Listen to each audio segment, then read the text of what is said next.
Hey everybody, Ty here. Hope everyone's doing well. Trying this again because these last few days I've been trying to make videos, as some of you may know, but the internet here has been really strange. Websites have been crashing on me left and right. I've just had some terrible luck lately. Again. But in any case though, we're gonna go with a video today. I see that there's an enhanced risk today, but I do not trust my internet for the life of me to try to support a live stream if I can barely support a video. So hopefully you guys understand, because I've been going through it these last few days. I've been pissed, to put it lightly. Videos freezing about 5 minutes in, which is no good for anyone.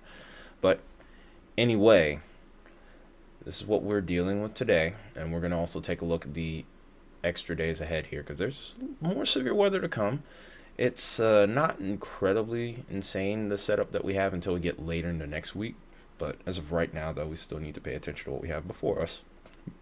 Today's risk is mainly a wind and hail threat, slightly leaning more towards the damaging wind threat due to the slightly larger area and complex of storms that's going to be developing over here towards west central Texas. So anywhere from Lubbock to Abilene, Midland to Fort Stockton, or eastern parts of Fort Stockton into the central part of the state is going to be the point of interest here. Hail threat's going to develop early, the wind threat's going to develop late, and sprinkled in there is that 5% tornado threat between Lubbock and Abilene here, where we might get a brief spin up or two. Not expecting anything of major significance out of this, although this is an environment where we often will get surprises, mainly due to these mountains over here towards the southwestern plains. So do need to be paying extra close attention to these areas as we go forward. Go towards the day 2 outlook. We have a slight risk once again for severe weather. We have a low end tornado threat with a increased threat for damaging winds and hail with this one. This stretches all the way from the mid-Atlantic into the deep south here. So anywhere south of Atlanta all the way into central parts of South Carolina here into North Carolina, and then southern parts of Virginia are going to be a point of interest there. Mainly expecting a damaging wind threat and mostly a linear convective mode with this. Like I said, the 2% tornado threat means that we can't rule anything out, and it wouldn't be surprising to see a tornado or two. But at this point, I wouldn't expect anything of major significance as of right now, but definitely need to be watchful of changing conditions over towards these areas as we get into the day on Friday. So we get into day 3 here, we do have a marginal risk, which is subsequent to what we have on Friday here. This is heading up towards the northeast now. We're getting deeper into the mid-Atlantic as well going forward. I do expect this to be an early afternoon event before we watch this head out of here, and then we're good pretty much for the rest of the day at this point. So nothing of major significance there. There is another marginal risk area that's popped up over here towards southern Texas. Not surprising for this time of year. Usually the Cape values around here are absolutely ridiculous, and with that, it doesn't really take a whole lot to have a small chance for a severe storm or two that most of the time will produce some hail, maybe a damaging wind gust or two, but most of the time just a hail threat. But you will most likely get a stronger than garden variety thunderstorm, I should say. So get to the 4 through 8 day outlook.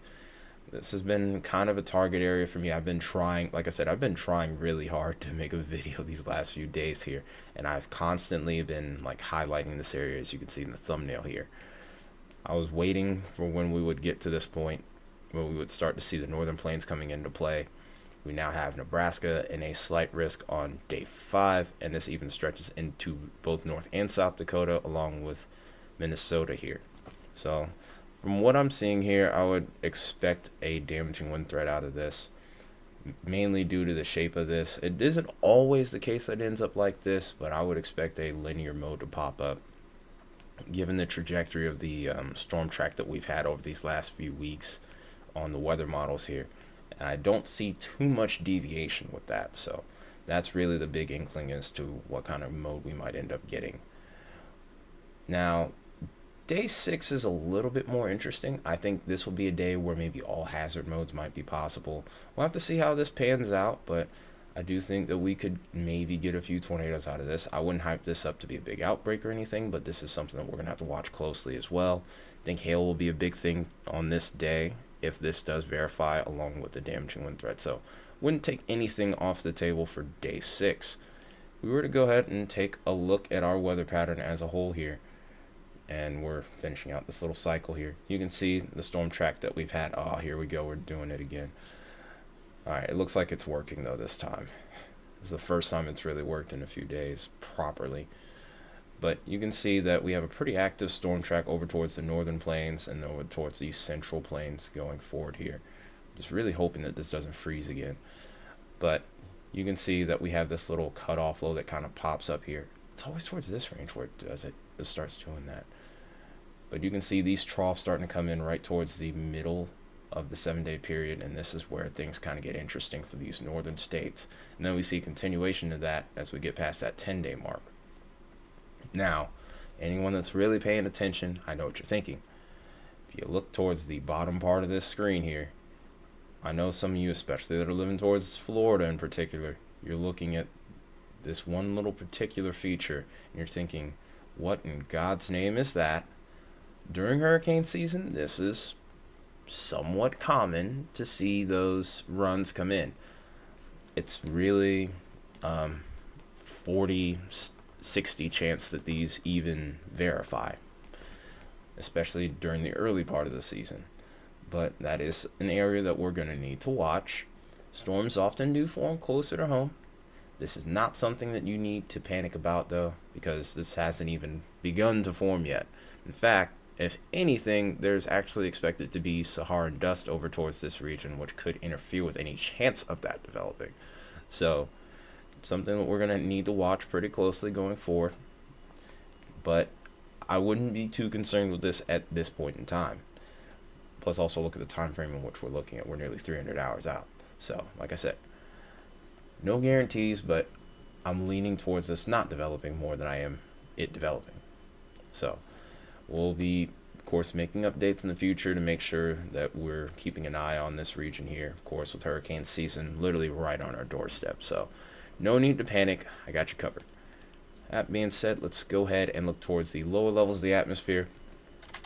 We're going to go ahead and look a little further along in advance as well, because I was really originally kind of thinking that we would go maybe this first week here, because these next couple of days we're mainly going to be focusing a lot of our attention towards the deep south. Of course, this is where our action is going to be as we get into the weekend.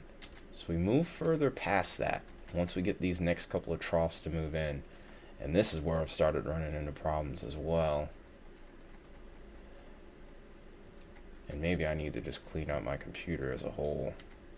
But you can see this shortwave trough coming in here, and this is where things kind of begin to take off over here towards the Midwest over here, and also towards the northern plains.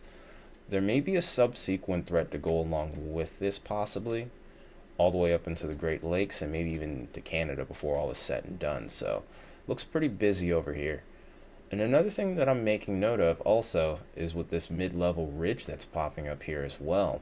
As a result, we're going to start to see the eastern half of the U.S. start to warm up now. We've been well below average for a large part of this week here, and that's going to continue to be a thing as we head into the weekend. But as we go further beyond that point and into June here, with this ridge, we're going to be starting to get right back to, if not above average. So we're kind of right back to our regularly scheduled programming, if you will. So if we can get this thing to keep cooperating here, which it seems like it's still struggling to, so we get towards that 10-day time frame here, you can see new storm system here, more shortwaves beginning to develop, and then eventually our organized shortwave trough comes in as we get towards the 270-hour mark and beyond here. So with that being said, we'll have to, of course, keep an eye on that, and of course this feature here. So let's go ahead and now take a look at our 850 map here. In this case, we're going to be looking only towards this week here, because right now I'm not sure the computer can handle much more than that. But if we were to move this, gosh, this thing's struggling. I don't know what's been going on with Pivotal Weather in particular, but it just seems like this website's almost on the edge of crashing here. As far as tonight's concerned with the low-level jet, Not a whole lot to work with. This is again why I'm thinking that tornado threat's going to remain pretty low. Maybe a storm or two might have the potential to produce early, and then as we get later into the evening, like I said, we're kind of favoring more of that damaging wind, maybe the hail threat to go along with it. We get into the following day. This is getting into Friday. A little bit more low-level jet available here, but the dynamics are just kind of fading away towards the upper levels, so we aren't getting as good a mixing as we would need for supercells to form. Not to say that we can't get an embedded tornado within the linear mode that I'm expecting with this, but like I said, not expecting a widespread event or number of tornadoes in particular at this time here, so have no fear with that necessarily. But go further along here. Jeez, I'm struggling to get this to work. But as we go further along here, as we get towards the 3rd and beyond here, this is where things start to get a little bit more interesting. We start to see more areas beginning to pop up here. In particular, we want to pay closer attention to these areas up here as that trough rolls through. Like I said, I'm really thinking that the day 6 outlook has probably got the best chance to produce multiple tornadoes, maybe even a small tornado event. But as far as this region is concerned, low-level jet isn't quite as bountiful here, so it's going to keep things a little bit on the lower end of the spectrum there. But do think that we will have increased potential for damaging winds. Like I said, there's also the potential for a little sleeper setup over here towards the maybe even the UP of Michigan here as we head to the 4th and beyond here, before we start to even track this threat into Canada even. So like I said, a lot of moving parts with the setup, nothing really new here, but we'll have to be paying extra close attention to this going forward. So again, another feature that we're of course going to be looking at is our dew points. This is working a lot better. I don't know what's been going on with the wind maps in particular. That's like probably one of the most important parts of the video, but that's really what's been holding me back. You can see that we have a pretty good moisture return beginning to come in. Up, I spoke too soon. There we go. Yeah, we're gonna have to maybe look for another site here. We've been having a lot of problems with this lately. And you can see Gulf moisture is plentiful right now, and we can expect that to continue to be the case going forward here. Maybe I'm trying to figure out where I can close more apps out and make this a little bit more usable. So again, I apologize if this video ends up running long. Yeah, because you can probably hear me hitting the keyboard trying to get this to move, but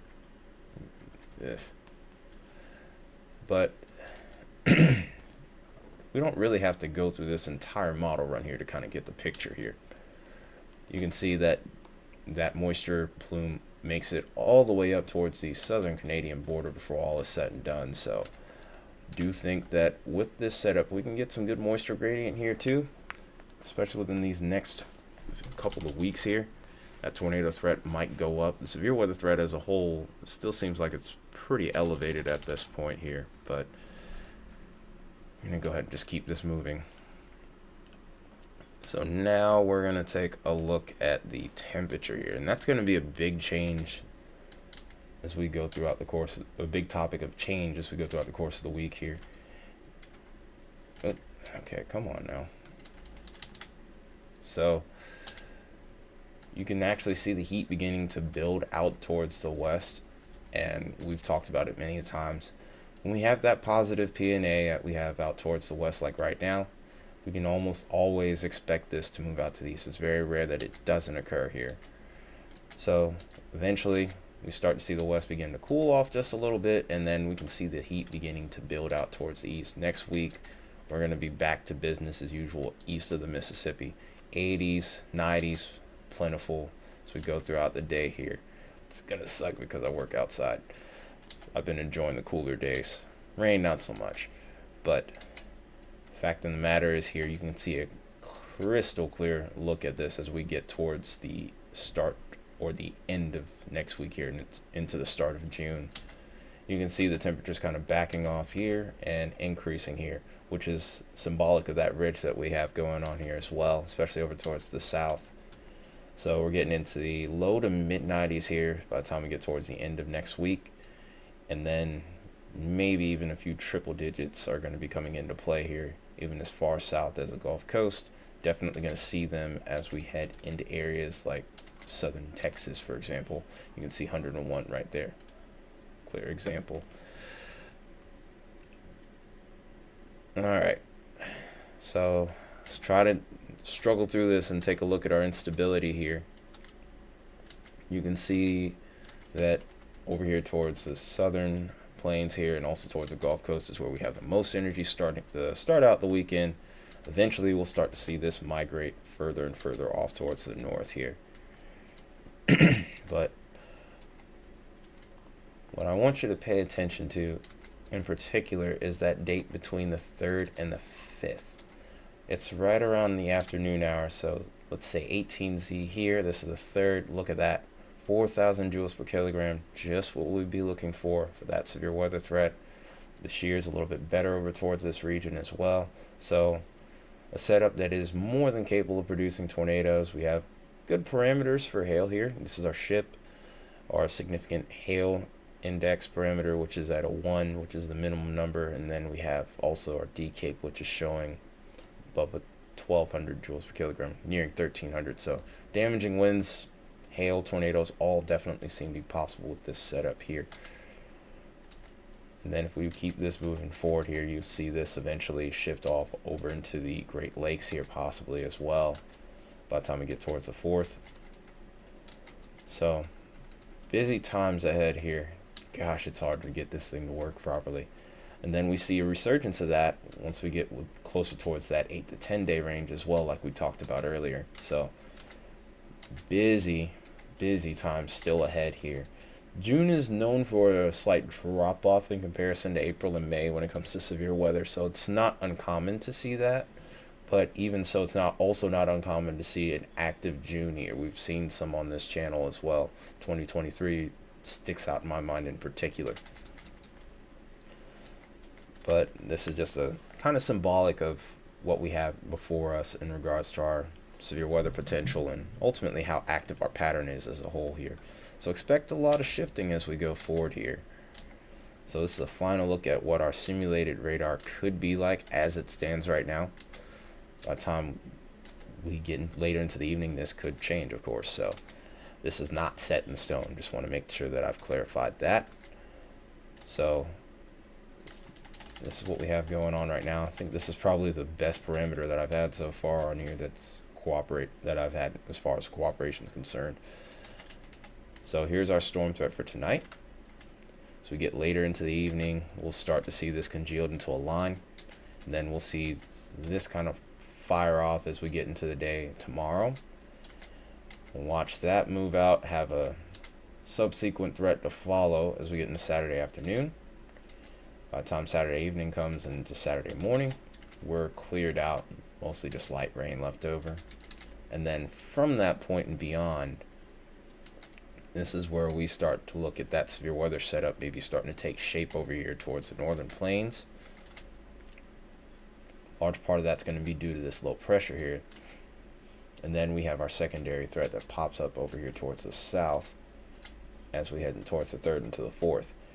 I do expect some shifting around with this date. So like I said, again, it's not necessarily set in stone. So I'm giving a time frame somewhere between the 3rd through the 5th for this region here is what I would be looking for in regards to our severe weather potential. Then we'll watch this move out as it goes through the Great Lakes and then eventually over the border into Canada. Then as we go further along here, and again, I spoke too soon with the model run here. It's giving me a hard time finally. We'll see multiple storm systems coming in behind this one, keeping things pretty busy as we go throughout the rest of this time frame here. So seeing potential for maybe multiple bow echoes and more possibly as we go throughout these first couple weeks of June. This right here, of course, still a big unknown, but something that we're going to be keeping close tabs on as we go forward here. If it does become a thing, then we're going to have to watch over here towards southern Florida all the way up the East Coast here going forward. So that being said, Sorry that this video ran long. I'm still trying to figure out why my computer is doing this. And it's particularly been doing this when making videos. So again, apologies there. We're going to try to do what we can to get it fixed up. But that being said, I hope you guys found this video useful. You enjoyed it. If you did, you already know what to do. Make sure you smash that like button and obliterate that subscribe button. Also hit that share button as well. Interesting times ahead in June, and I hope to see you all for those. Till then, everyone take care and have a wonderful rest of your Thursday.